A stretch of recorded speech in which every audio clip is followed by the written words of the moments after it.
Let's go.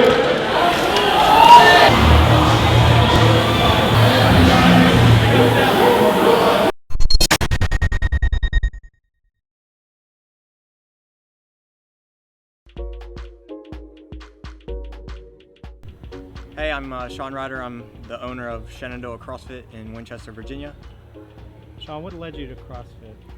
What led me to CrossFit was I finished playing football at Appalachian State in about 2009, 2010, and once you stop playing a sport, there's a big void in your life, and there's always this kid doing some weird pull-ups in the student rec center, and a friend of his came up to me one day. We were mutual friends through somebody, and he asked me if I ever heard of CrossFit, and I said no, and he said, well, Spencer Hendel made it to the CrossFit Games, and that's who the actual person was in the rec center doing butterfly pull-ups, and no one knew what he was doing. But so they told me about a workout that was 21-15-9 thrusters and pull-ups, and I thought it sounded pretty easy, so I did it, and I thought I killed myself.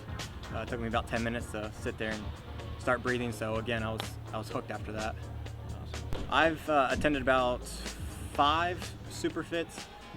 We're really busy at our box, but we try and promote the community, and SuperFit's probably the biggest and best one in our area to send our athletes to. So probably in the past 2 years, we like to spread them out and make sure we're well prepared when we get there, and make sure we get a good group and a good community together to head down to the SuperFit, and we'll be sending a pretty good team down to the national championship, which we're super excited about. But it gives us a good chance to rent a house through Airbnb and have a good weekend with each other.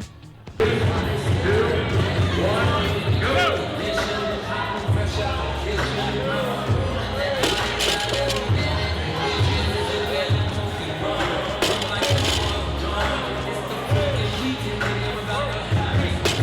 Probably my favorite SuperFit workout was a couple weeks ago at SuperFit Roanoke. It was a 4-person team, and the finals, it was a lot of barbell and a lot of gymnastics, so a lot of chest bar pull-ups, and we got to spread out the barbell movements with the cleans and jerks and snatches and deadlifts, and the weights got a little bit heavier, and that's always good to be able to ascend the weight throughout a workout and see if you can hold on as the weight gets heavier. So that was a really good workout. Workouts today have been really good.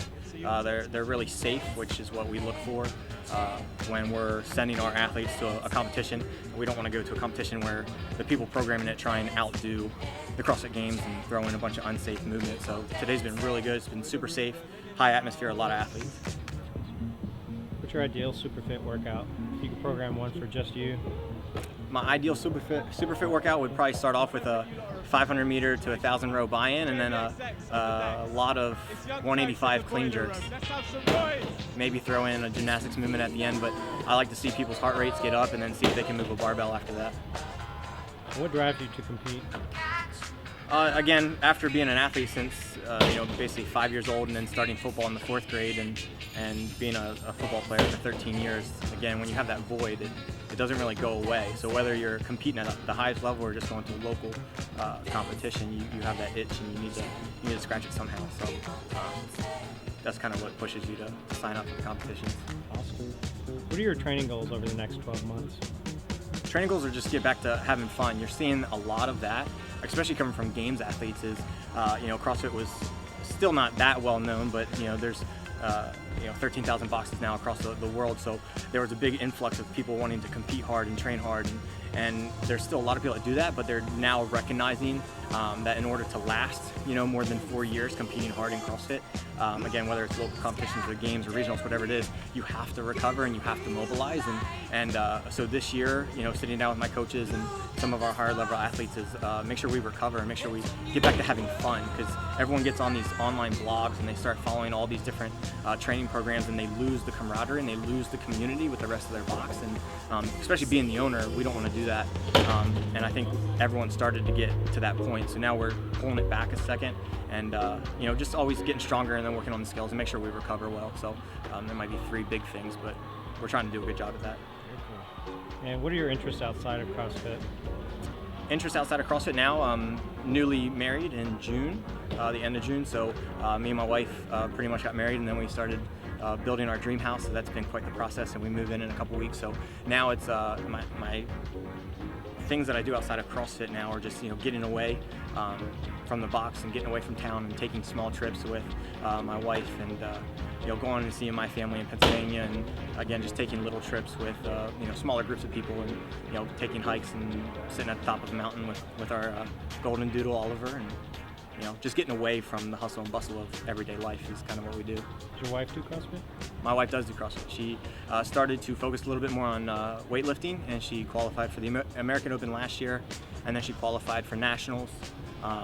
And leading up to nationals, she popped a rib, and she was still hitting good numbers, but when you hit a lift and then you have to lay down for 10 minutes to catch your breath, so we didn't let her compete there, and so now she's taking a step back and trying to find the fun in it again, and if weightlifting is what she wants to focus on, we'll get her there, but right now it's just CrossFit. Awesome. And what was it like to beat Michigan at the Big House?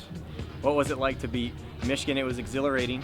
We went up there, I was a redshirt freshman, it was my 19th birthday, first college football game, and we ended up, me and a couple other walk-ons, I walked on there and made the team, and we drove up, and the coach said if we drive up, we're allowed on the sideline, so that was a no-brainer, and we drove up on the sideline thinking we'd just watch a slaughtering from them to us, and went in at halftime with the lead, and kept the lead all through the third quarter, and then they pulled ahead and we thought it was over, and then luckily Corey Lynch blocked the field goal and ran it back, and it was amazing. I still remember standing there holding the guy's arms, and I just remember Corey laying out, and it was like a freeze frame. You see him sprawled out, and he hit the ball with both hands, and then we just took off. It was really, really cool. It's a quiet stadium for 109,000 people.